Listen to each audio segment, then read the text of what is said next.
네, 안녕하세요. 어둠새벽입니다. 네, 오늘은 몇 가지 짧은 기사들 한번 소개해드리고, 요번 지금 사태가 굉장히 심각해지고 있는 상황에 좀 요새 주식시장이 좀 반등을 하고 있어서 이게 어떤 흐름으로 갈 건지에 대한 이제 제 견해에 대해서 좀 공유도 해드리고, 그리고 투자 관련해서 이제 여러분들이 댓글 많이 달아주시는데 뭐 악플도 사실 뭐 많이 다시는 분들이 있어요. 근데 사실 제가 악플에는 크게 전혀 신경을 쓰진 않고, 제가 조금 신경을 쓰는 부분은 좀 선의로 투자를 하시는데 투자 마인드가 없으셔서 제 방송을 단편적으로만 보시고 투자 마인드가 준비 안 돼 있는데 투자를 하셨다가 떨어질 수 있잖아요. 당연히 투자가 오를 수도 있고 떨어질 수 있는데, 떨어지면 그거 이제 너무 이제 불안하고 힘든 시간을 보내고 계시는 분들이 선의의 어떻게 보면 피해자, 아니면 좀 어쩔 수 없이 발생할 수밖에 없는, 이게 어떻게 보면 공개되어 있는 채널이다 보니까 이제 그런 분들에 대한 이제 좀 사실 신경이 쓰여요.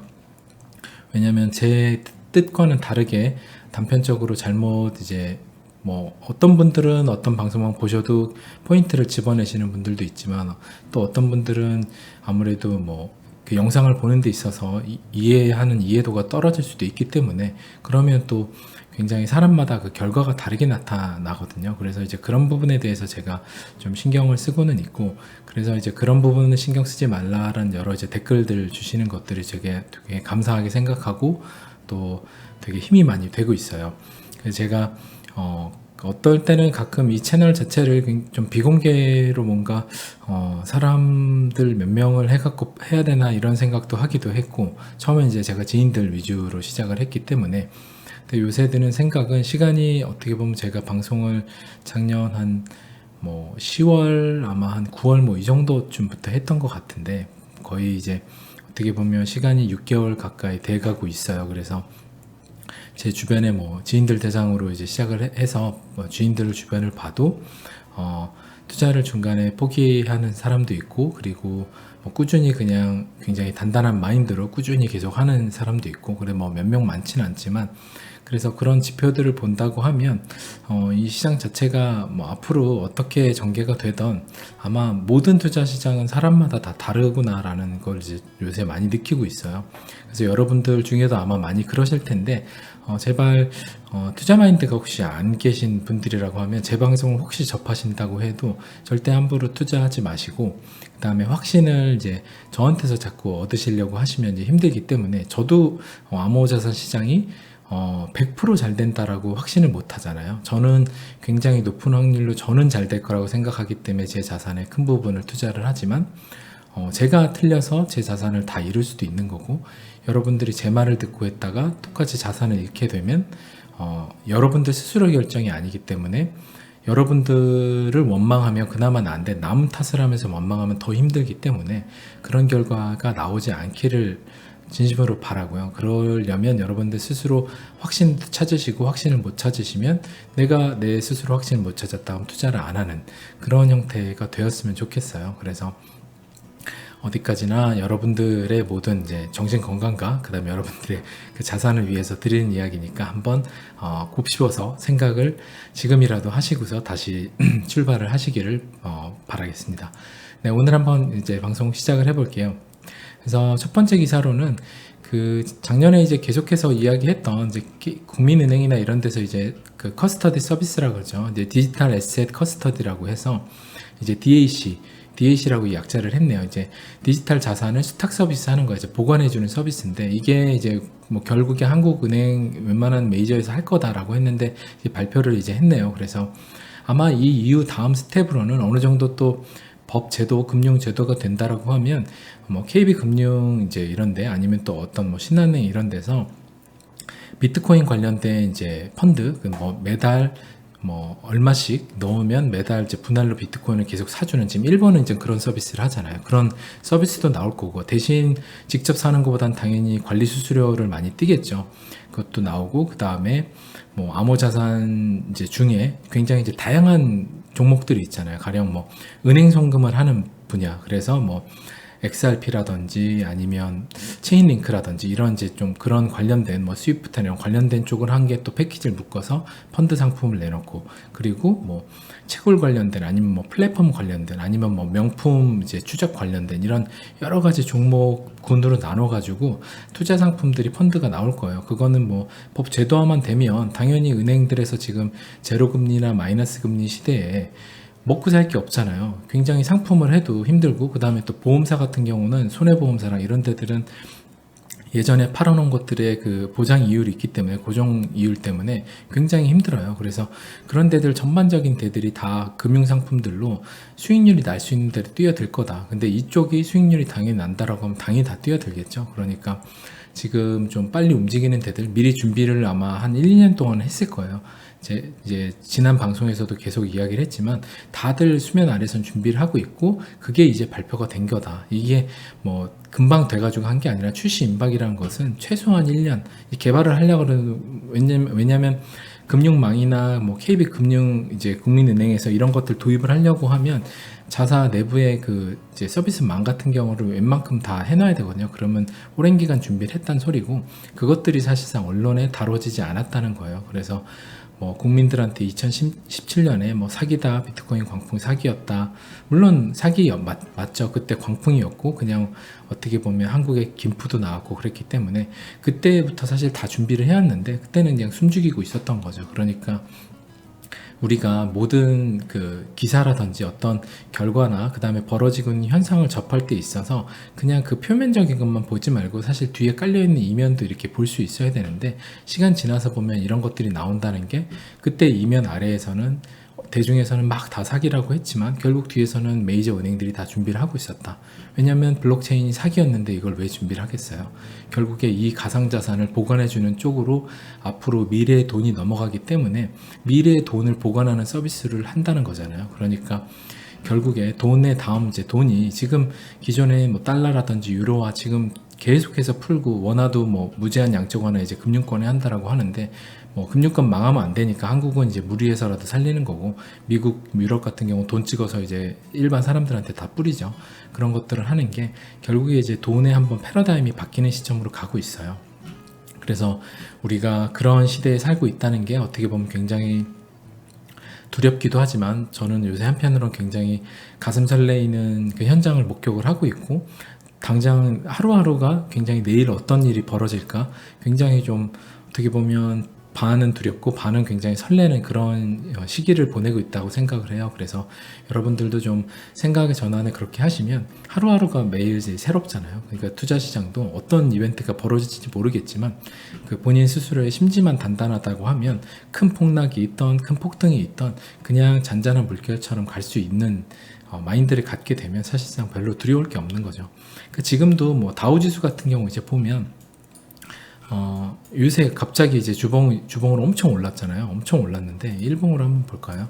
일봉으로 보면 막 급등락을 반복을 하죠. 지금 이렇게 다우지수가 올라갈 때는 거의 차분하게 올라가잖아요. 봉 자체가. 그래서 다우지수나 뭐 나스닥이나 올라갈 때는 대부분 상승장에는 거의 1% 미만으로 계속 이제 조금씩 올라가요. 그러다 좀 빠지고, 거의 대부분 큰 장대 양봉으로 올라가는 상승장은 잘 없어요. 그러니까 대부분 작게 가는데 큰 이런 변동성 장, 늘 폭락 장세의 때는 그렇거든요. 그래서 여러분들이 지금 뭐 다우지수를 보고 계시다고 하면 제 개인적으로는 다우지수가 뭐 어제 방송에서도 제가 이야기했지만 지금 뭐 가령 200일선까지 붙여주고 200일선까지 다시 붙여주고, 물론 이때는 여기서보다 더 빠지고 나서 붙여줬기 때문에 이게 200일선까지 요번에 붙여주고 빠질지 아니면 요번에 이 지금 뭐 50주 뭐 20주 50주 요거 내려오는 동안 꺾여 내려오잖아요. 이게 꺾여 내려오기 맞기 전까지는 좀 올라가서 가령 뭐 한 150주 이 정도까지 만약에 붙여주고 이게 내려와요. 급속도로 내려오면 그거 맞고 떨어지는, 그렇게 될 가능성이 저는 더 개인적으로는 높다고 봐요. 물론 제가 이제 뭐 저도 100% 틀릴 수 있고 저희가 그냥 개인적인 예상을 하는 방송이니까 혹시나 이제 제 걸 보고 그냥 뭐 이제 투자를 하시는 행동은 안 하셨으면 좋겠어요. 제가 이렇게 이야기들 이제 근거를 이야기를 드리면 요번에 이제 실물 어떻게 보면 소비의 위기고, 뭐냐면 실물 이제 돌아가는 소비가 다 망가지기 때문에 지금 미 실업자 수 매주 400만 명 쏟아진다. 엄습하는 대공황 그림자. 그래서 실제 이제 미국에 있는 지인한테 이제 얘기를 좀 들어서 물어봤는데 굉장히 심각하다라고 해요. 그래서 한국에 오려고 하는 생각도 한다라고 하는데, 지금 어느 정도냐고 하면 일단 경제는 완전 셧다운이 됐고요. 웬만한 주들 다 메인 큰 데들은 다 셧다운을 했고, 그 다음에 실업자들도 프리랜서들이 굉장히 많았어요. 그러니까 가령 뭐 우버라든지 뭐 이제 공유 경제가 굉장히 이제 발달을 해서 그런 프리랜서들이 그냥 다 실직자가 된 거예요. 그러면 그 사람들 같은 경우는 또 실직에 잡히지 않는 사람들도 굉장히 많대요. 그러니까 이제 회사에서 잘리는 경우도 많고, 그렇기 때문에 엄청나게 쏟아져 나오는데, 이런 사람들 때문에 지금 이제 기본소득으로 돈을 뿌리겠다라고 하는 거고, 그러면 지금 이게 매일 거의 10,000명씩 이번 사태가 추가가 되는 상황인데, 이게 어떻게 보면 이제 시작이에요. 근데 지금 다우지수가 여기서 반등을 한다라고 해서 이게 돈의 힘으로 잠깐 이만큼 이제 올라가는 건데, 이게 돈이 풀어도 기업이 망하고 실업자가 계속 나온다고 하면 결국에 쓸 카드를 다 썼는데 이게 계속해서 해갖고 갈 수가 있을까요? 이게 상식적으로 아주 우리가 제 이제 논점에서 얘기를 드리는데, 이게 돈을 풀었어요. 무제한 양적 완화다 막 뿌려요. 그래서 이렇게 가서 여기까지 가서 정보를 계속 가. 이게 사실상 쉽지 않잖아요. 그러니까 만약에 정보까지 맞는다 해도 사람들이 투자하는 심리 시장인데, 여기서 주변을 봐도 아무도 소비를 안 하고 다 셧다운 돼 있고 매일 막 10,000명씩 늘어나고 이런 사태가 계속 되고 있어요. 그 다음에 뭔가 이번 사태를 해결할 결정적인 이제 약이 나와야 되는데, 그것도 사실상 지금 쉽지 않고, 그렇다고 하면 여기 가서 만약 여기까지 간다라고 해도 쉽진 않겠지만, 이걸 뚫고 올라간다는 건 결국에 미래에 대한 장밋빛을 하고 투자자들의 심리 게임인데, 이게 다 무너진 상황에서 갈 수 있겠냐는 거죠. 그러니까 지금 여기서 이만큼 올라온 건 결국에 무제한 양적 완화 그 약발 믿고 올라온 건데, 지금 이거를 다시 반등을 하고 V자로 돌아간다라는 생각을 하는 건 좀 순진한 생각이 아닐까 하는 이제 제 견해를 좀 이야기를 드리고, 그리고 다음 기사를 보면 바이낸스에서 이제 남아프리카 공화국의 법정화폐 거래성 도입. 이게 이제 아프리카 중에 남아프리카 공화국이 좀 잘 사는 이제 아프리카 나라라고 하는데, 여기도 이제 남아프리카 공화국에 돈을 이제 도입한다라고 해요. 그래서 어디 나라나 부자는 있고, 그러면 거기서 이제 바이낸스 같은 경우는 이런 아프리카 대륙에 하나를 꽂아두고 여기서 뭔가 기점을 확보를 하려고 하겠죠. 거점을 딱 잡아가지고. 왜냐하면 아프리카 대륙에 하나 먹어 놓는다라고 하면 나머지 나라 애들도 이 나라 걸로 거래를 막 하려고 할 거고, 그러다 보면 자연스럽게 이제 파이가 커질 테니까, 이런 식으로 지금 결국에 돈이 지금 어디로 이동했냐라는 걸 제가 좀 설명을 드리려고 하는데, 이게 이제 비트코인 이제 1000개 이상 보유 지갑이 계속해서 늘고 있다는 거예요. 비트코인 1000개 이상 지갑이 2018년 이때 폭락한 이후 때부터 해가지고 2019년 18년 말에 폭락을 했죠. 7천에서 폭락을 하고 이때부터 엄청나게 폭등을 한 거예요. 그러니까 이때부터 2019년 때 대부분 사람들이 금융위기가 올 수도 있다, 2020년에 올 수도 있다 이런 얘기를 했는데, 2020년 지금 왔죠. 근데 19년에 올 수도 있다라고 할 때부터 사람들이 미리 자기 자산의 분배를 시작을 했다는 거야. 안전자산이라고 하는 비트코인에도 뭐 웬만하면 몇천억 막 조 단위의 부자들 같은 경우는 이 자산에도 한 몇 프로 담아두고, 또 어떤 주식에도 있고, 그 다음에 뭐 현금성도 있고 부동산도 있고 다 분산을 하는데, 그런 분산이 시작되는 시기가 이때부터라고 보면 된다. 그래서 이제 1000개 이상 정도라고 하면 고래라고 볼 수 있기 때문에 이런 식으로 늘어가고 있는 거죠. 그러니까 결국에는 앞으로 디지털 자산 시대로 간다라고 이제 저는 생각을 하는데, 계속해서 이야기 드리지만 여러분들이 저한테 비트코인이 안 망하는 이유, 이더리움이 안 망하는 이유, XRP, 리플사 뭐 여러 가지를 많이 물어보세요. 안 망하는 게 확실하냐? 리브라가 나오는데 안 망할 수 있냐? 뭐 미국이 디지털 달러 내면 안 망하는 게 확실하냐? 당연히 확실한 건 없죠. 확실한 건 없지만 제가 보는 관점에서는 이런 관점이에요. 결국에는 디지털 자산으로 지금 기존 화폐라든지 이런 것들이 다 영으로 수렴을 하는 정도로 계속 돈을 찍어내서 서민들한테 계속 뿌려요.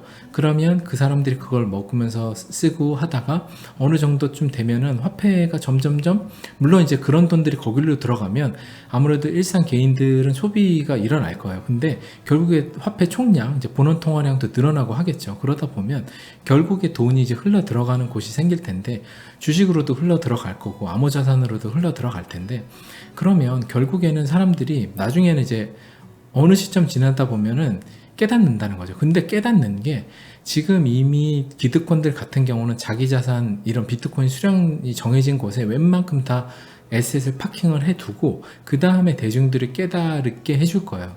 그 다음에 대중들이 깨달음을 얻을 시간을 주겠죠. 당연히 지금 깨닫게 못하겠죠. 그러니까 얼마 전에도 같이 폭락을 시켰잖아요.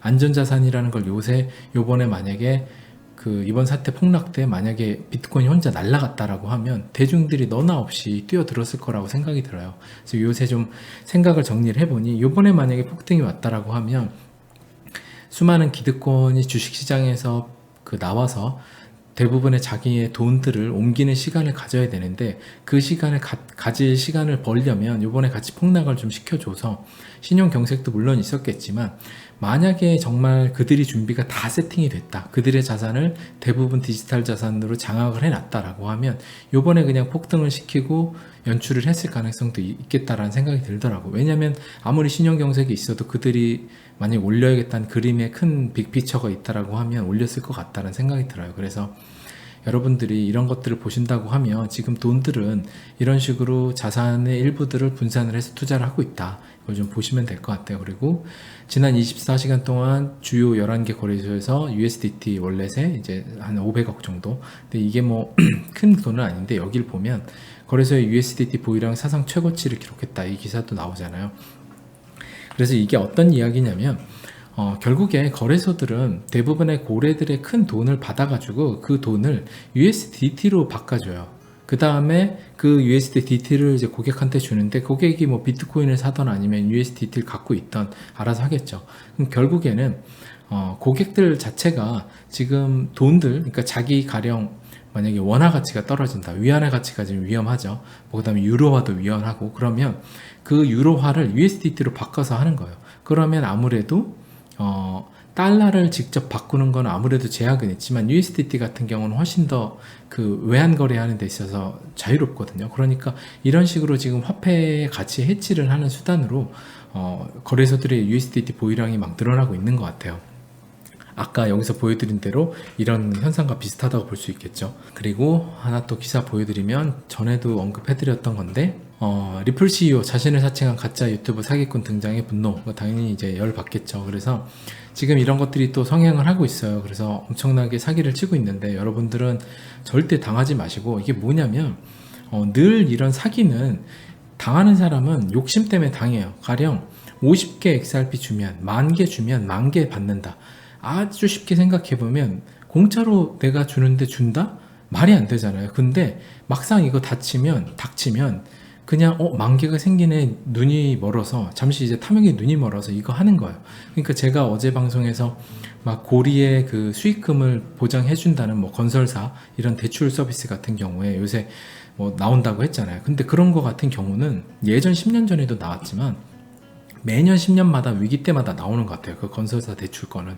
근데 아주 쉽게, 아니 10몇 프로 이상의 수익을 매년 보장을 해주는 게 세상에 어디 있어요. 요새 은행이 1, 2% 막 이런데 그거를 10몇 프로 보장해 주는데 그게 안전하다? 당연히 말이 안 되죠. 이게 똑같아요. 내가 10,000개를 주는데 10,000개를 받는다? 당연히 말이 안 되는데, 대부분 이거 속는 거나 당하는 거는 그냥 본인의 탐욕 때문에 그래요. 그렇기 때문에 여러분들 이런 거에 절대 당하지 마시고요. 현혹되지 마시고, 늘 공짜로 생기는 건 없고 늘 고리에 수익이 쉽게 생기는 건 없다 라는 것을 여러분들이 명심하고 계시면 될 것 같아요.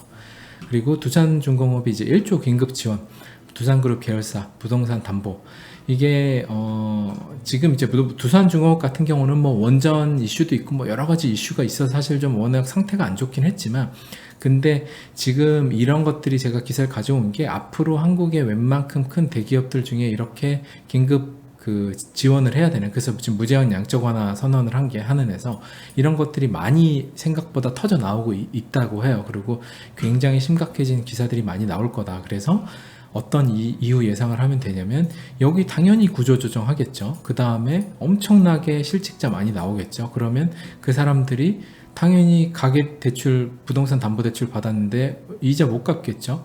그러면 부동산 매물 나오겠죠. 이런 이제 순차적인 악순환으로 간단 말이에요. 대부분 이제 대기업 웬만한 게 무너지면 실직이 일어나고, 그러면 또 뭐 어떤 부채가 이제 파산이 일어나고, 이제 계속해서 악순환이에요. 그래서 그걸 막으려고 한은에서 무제한 양적 완화를 하는 건데, 이런 일들이 이제 시작되는 이제 시기라고 보시면 될 것 같아요. 왜냐하면 한국의 이번 사태에 이제 소비 사람들이 이제 마비가 된 게 이제 뭐 한 달 좀 넘어갔잖아요. 근데 이게 2달, 3달, 심지어 6개월, 1년 만 이렇게 간다라고 하면 웬만한 정말 큰데 정말 많이 쓰러질 수 있어요. 그래서 여러분들이 아직 시작도 안 했다라는 만에 하나가 있잖아요. 이렇게 해서 잘 끝나면 너무나 좋은 거지만, 저도 그렇게 간절히 바라지만, 만에 하나 길어진다라고 하는 걸 늘 대비를 해야죠. 그렇기 때문에 저도 집에 뭐 여러 구호 이제 식량이라 여러 가지마다 다 준비를 해놨는데, 이제 뭐 그런 걸 준비를 하라는 게 아니라 만에 하나에 대비를 해서, 우리가 그 자기 자산에 대한 이야기를 하는 이제 채널이다 보니까 여러분들이 만에 하나를 대비를 해라, 블랙스완을 대비를 하고 최악의 상황에 대비를 해라 라는 이야기를 좀 드리고 싶고요. 다우지수는 아까 이제 보여드렸고, 비트코인 같은 경우는 이제 차트를 짧게 좀 보면, 요번에 이렇게 추세선을 맞고 올라왔죠. 최근 이제 차트인데, 이게 최상의 시나리오는 사실 이렇게 가다가 여기 채널을 뚫고 올라와요. 이제 뭐 여기서 뚫고 올라와서 반감기 좀 지나서 뚫고 올라오고, 다시 한번 채널 여기 하단 주고 이렇게 올라가는, 이게 이제 우리가 생각하는 어떻게 보면 최상일 것 같고요. 제가 최악으로 그리는 이제 시나리오 같은 경우는, 다우지수가 여기서, 다우지수가 똑같이 이번에 만약에 어느 정도 올라와요. 여기까지 올라왔다가 여기서 다시 맞고 떨어져요. 이렇게 떨어지는 형태가 되면, 그러면 지난번처럼 코인 시장 자체도 신용경색이 똑같이 투매가 일어난다, 뭐 그냥 마진콜도 나오고 막 모든 자산을 던진다, 금도 던지고 던진다 하면, 비트코인도 사실상 이렇게 가다가 만약에 다우가 저기 떨어진다라고 하면 다시 여기 맞고 이렇게 깨질 수도 있겠죠. 그래서 진짜 뭐 3,000불 여기까지 갈 수도 있을 것 같아요. 한 이 지점. 그럴 수도 있을 것 같아요. 그래서 늘 최악을 생각을 해야 되는데, 그러면 이때 가면 어떡하냐, 팔아야 되냐, 이게 이야기하기는 너무 많은데, 저는 그렇게는 안 해요. 저는 그렇게 안 하고, 여러분들 다 자유롭게 알아서 하시면 될 것 같은데, 저는 이게 이렇게 빠질지 올라갈지 아무도 모르기 때문에, 그 예상을 누가 하겠어요. 요번에 이렇게 여기 맞고 올지 누가 예상했어요. 모르기 때문에 저는 그냥 제가 원칙대로 매달 저는 돈을 벌 거 아니에요. 그러면 저는 어디든 투자를 해야 되는데, 지금 원화를 갖고 있는 뭐 1번 원화, 그 다음에 뭐 2번 달러 뭐 있겠죠. 있지만 주식, 뭐 3번 주식 있지만 다 아니라는 거예요. 제 개인적인 생각으로는 저는 다 별 가치가 없는 것 같아요. 원화 같은 경우도 지금 달러 이렇게 무제한 찍어내고, 지금 원화 무제한 찍어내가지고 일단 망해가는 기업들 다 수혈하겠다잖아요. 그러면 원화가 일단 많아지는데, 희석되는데, 그럼 원화도 아니고 달러 계속 뿌리죠. 아니잖아요. 그럼 주식은 지금 아닌 것 같고, 그러면 비트코인이 차라리 빠져도 저는 비트코인 수량이 정해져 있기 때문에, 그 다음에 웬만큼의 큰 돈을 많이 갖고 있는 사람들이 계속해서 늘려나가고 있는 게 그냥 객관적인 지표로 보이기 때문에, 저는 비트코인을 그냥 꾸준히 XRP, 이더리움 이런 것들을 꾸준히 사겠다는 이야기예요. 그래서 제가 무슨 방법을 알고 있는 것도 아니고 왕도도 없고 저도 몰라요. 그렇기 때문에 이제 저한테 물어보셔도 사실상 제가 답변을 안 드리는 게, 제가 모르기 때문에 답변 안 드려요. 제가 뭐 귀찮아서 하는 게 아니라 알 수가 없어서. 그렇기 때문에 여러분들도 그냥 스스로 생각을 해보세요. 이걸 맞추려고 하는 것 자체가 얼마나 어리석은 건지. 다우지수가 언젠가는 이렇게 내려갈 거다, 폭락을 할 거다라고 계속해서 이야기를 했잖아요. 저도 이야기하고 뭐 비관론자들 대부분 이야기했지만 결국에 터졌잖아요. 근데 이걸 누가 예상을 하겠어요. 이게 2019년에 터질 거라고 했는데 안 터지고 올라가니까 사람들이 그 봐라, 너희 비관론자야 다 맨날 틀린다, 올라가잖아 라고 했지만 결과로는 또 맞잖아요. 그러니까 이거는 모른다는 거예요. 결국에는 알 수가 없다. 그러니까 비트코인도 지금 여기서 빠져가지고 뭐 제 채널에 오셔서나 아니면 어디 암호화폐 채널 가셔서 뭐 맨날 틀린다 이런 소리 하시는 분들 많은데 당연히 틀리죠. 그거 어떻게 맞히겠어요. 그러니까 이거는 맞히고 틀리고가 중요한 게 아니라 그냥 뭐 리딩을 하고 하루하루 매일 뭐 샀다 팔았다 리딩을 하는 채널은 중요하겠지만 그렇지 않으면 사실상 이게 빠지건 올리건 결국에는 긴 추세로 보면 이게 해가지고 이렇게 계속 올라간다. 결국에는 올라간다. 라는 것을 이제 주요한 포커스로 보셔야지 단기간에 이거는 정말 의미가 없어요. 그거는 맞출 수 있는 사람이면 용한 거고 그런 그 쪽을 맞으시면 사실 그런 거를 보셔야 될 것 같아요. 그래서 이거는 굉장히 쉽지가 않다. 제 기준으로는 이거는 뭐 아무리 잘하는 사람도 못한다고 보는데 물론 또 뭐 잘하시는 분들도 계시니까 그건 뭐 저도 언급은 잘 못하겠고 XRP도 똑같아요. 그래서 계속 이야기 드리지만 제가 어제 뭐 100원, 60원 아니면 70원 이런 이야기를 해서 되게 놀라신 분들도 있을 것 같은데 이것도 안 빠질 수도 있어요. 여기까지. 그럼 어떻게 알아요? 안 빠질 수도 있죠. 그렇지만 늘 최악을 생각하니까 제가 다우지수가 최악에 이렇게 갔다가 하는 이런 시나리오를 생각을 한다라고 하면 그러면 XRP도 단기간적으로는 빠질 수도 있다라는 이야기를 왜냐면 그냥 쇼크로 하는 이제 블랙스완적인 이야기를 한 거죠. 뭐 여기서 지지할 가능성은 더 높긴 하죠. 그러니까 그 부분은 여러분들도 그런 관점으로 접근하셔야지 내 XRP 수량 사실 암호자산은 수량에 집중해서 봐야지 수익률로 보면 멘탈이 견지기가 어려워요. 왜냐면 마이너스 50%가 그냥 거의 기본이에요. 마이너스 50%가 왜냐면 아주 쉽게 생각해 보세요. 여러분들이 100%, 1000% 이런 걸 기대하고 들어온 시장이잖아요. 근데 나는 마이너스 10%도 힘들어. 마이너스 20%도 힘들어. 100%, 1000%를 원하는 시장에 들어오셔서 심지어는 뭐 3000%를 원하시는 분들도 많죠. 이런 거를 기대할 수 있는 시장이잖아요. 사실 기대할 수 있죠. 이거 수익률 나올 수 있어요. 충분히 지금부터 나올 수 있죠. 이런 걸 기대하는 시장에 들어와서는 그러니까 이게 되게 놀부심보라는 거예요. 사기꾼은 아니고 놀부심보인데 나는 반토막 나기는 싫고 10배 수익 나면 좋겠다. 아니면 한 2배, 3배 수익 나면 좋겠다 라고 기대는 하면서 반토막 나는 거는 못 견뎌요. 그러면 앞뒤가 안 맞는 거 아니에요? 당연히.